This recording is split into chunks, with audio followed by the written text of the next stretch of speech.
6 months ago, I submitted an abstract to IFM with the title The Korsakowian Approach, a meta-modern method that shapes the thinking patterns of those who apply it. Meanwhile, I changed my thinking, and as a consequence, this talk is about why the title of my talk is wrong.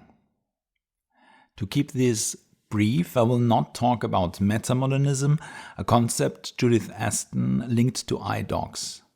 For more details on how I think metamodernism is related to Korsakowian practice, please check out the talk I gave at the Mobile Studies Congress in December last year. Today I will talk about multiperspectivity and its counterpart, monoperspectivity, and thereby I hope to illuminate the understanding of what Korsakowian practice is and what it is good for. How I got to where I am. For those of you who don't know me, I am the guy who invented Korsakow, a software system that is commonly thought of as a tool to create interactive documentary. Korsakow came into being in 2000, and since then it became the center of my life and my thinking. For the first 15 years, my energy mostly went into producing Korsakow projects, Korsakow films, Korsakow installations, Korsakow shows. And after that, I moved my focus more towards reflecting and trying to understand what I vaguely describe as the magic of Korsakow. My turn towards research was inspired by people like Matt Soar, Judith Aston, Adrian Miles, and others who I had the privilege to get to know personally, not so much through their writing, as I did not have the necessary academic skills. For many years, I did my private research in a style that Michael Hohl calls cowboy research.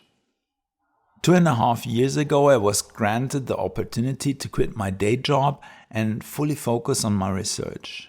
I'm currently doing a practice-based PhD, and in this talk, I want to report where I am currently at. My autoethnographic research.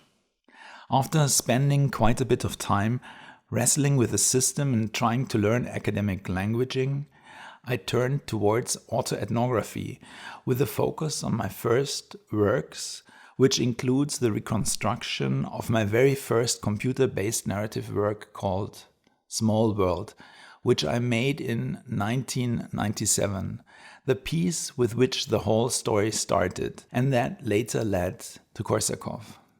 Small World could be described as a nonlinear interactive slideshow and is in many ways the predecessor of Korsakow, the software tool that is still being used today. Small World puts flashlights on 54 data points of what it is like to grow up in a small town, or more concretely, what I experienced growing up in a small town in Bavaria. Back then, I built Small World in Macromedia Director, a software that later became Adobe Director and which later went the way of all earthly things and largely disappeared into obsolescence. I'm currently in the process of reconstructing Small World in Korsakow. You can take a look at the states of affairs here.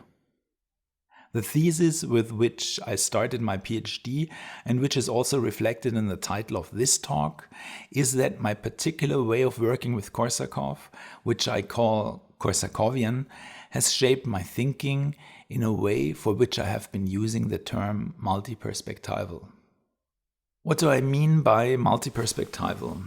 Being multiperspectival is the habit, or one could say the pleasure or compulsion of looking at, considering and understanding things from as many perspectives as possible. It is a particular pleasure for someone who is multiperspectival to hold contradictory or even mutually exclusive perspectives in their head at the same time. It is like juggling, and the more balls you can keep in the air, the greater the pleasure.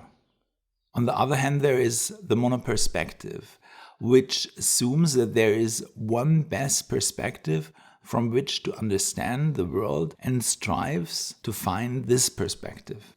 People with a multi-perspectival disposition are characterized by the fact that they are always delighted when someone comes along with a clever thought that renders their own system of thought obsolete, or at least reveals a perspective that makes them say, "Oh, I never thought of it that way." There can never be such a thing as truth for someone who is multi-perspectival, as all perspectives can never be considered. Monoperspectival people, on the other hand, strive to find the best perspective, and once this perspective has been identified, they tend to propagate and defend it. Monoperspectival people generally feel little pleasure when their ideas are criticized and viewed from different perspectives that contradict their own. Multiperspectival people, on the other hand, are often extremely skeptical when one perspective is presented to them as an unquestionable truth. This is, of course, a very and possibly oversimplistic depiction. Of course, no binary distinction can be made, so one should rather imagine a scale with monoperspectival on one side and multiperspectival on the other. Individuals then tend to lean in one direction or the other.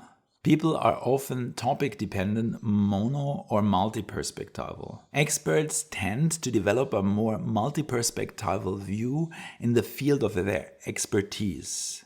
They see things in a differentiated way and do not take a single viewpoint. However, the multi-perspectival view in one subject area does not prevent monoperspectival experts from not transferring the realization that things are complex and ambiguous to all other areas. To be clear, there is no judgment associated with mono or multi-perspectivity. Both have advantages and disadvantages. I talked about this in my talk at the IDOC Symposium, Crisis and Multi-Perspective Thinking in May 2020. The talk is documented on my blog. I have so far assumed that my style of working with Korsakow, the Korsakowian approach, which I would describe as an extremely open approach to any topic, that this Korsakowian exercise was formative for my multi-perspectival thinking. This is how I have perceived it so far, that the Korsakowian approach has reinforced my multi-perspectivity. My autoethnographic research now suggests something else, which my mother would simply describe as, "I have always been like that." This in turn would suggest that it is not so much the medium and the way of using that particular medium that makes the thinking, but rather that a medium allows or makes possible a certain way of thinking that is already inherent in the individual. This is also suggested by a series of intensive conversation I had with other practitioners in the field of interactive documentary. In this context, the dust has fallen from my eyes. I have never succeeded in convincing anyone of the Korsakowian approach who has not already practiced multi-perspectival thinking in the first place. Conversely, it can also be said that no one has ever succeeded in teaching me a monoperspectival way of thinking. Korsakow is a tool that can also be used in a monoperspectival way. This is because the monoperspective is always part of the multi-perspective. It is just one of many perspectives. So Korsakow is not multi-perspectival per se, but it does afford a more multi-perspectival approach than legacy media does. The same applies to other potentially Korsakowian media such as YouTube, Twitter, or podcasts. Now, this is confusing in that at least podcasts are neither interactive nor nonlinear. The commonality is the digital. And I would like to speculate at this point that it might be especially the abundance of resources that allows us to not have to know in advance the outcome of a media production. And that makes the Korsakowian approach possible on a larger scale. Interactivity might be overrated, one could say. On the basis of this speculation, I would like to continue my research. So the title for this talk should have been The Korsakowian Approach, a metamodern method that helps the thinking patterns of those who apply it. Thank you very much.